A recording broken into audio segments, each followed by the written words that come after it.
I zato naši učenjaci dijele učenjake na 3 kategorije.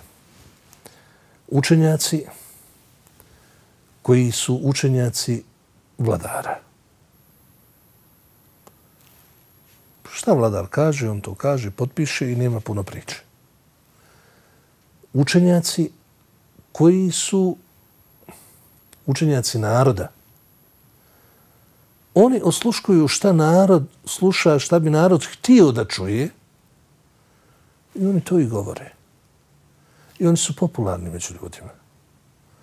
Jer govore ono što narod želi da čuje i dobro.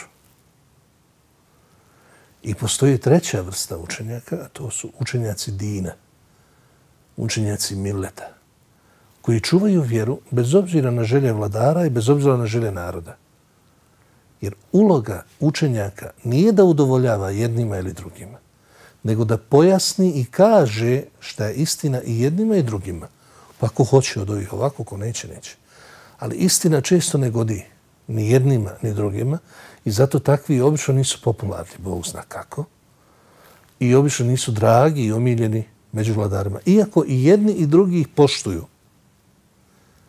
I kada im zaista zagusti i traži njihovo mišljenje o nekim stvarima, ali zbog svog stava i odnosa prema vjeri nepotkupljivosti nisu baš omiljeni ni kod jednih, ni kod drugih.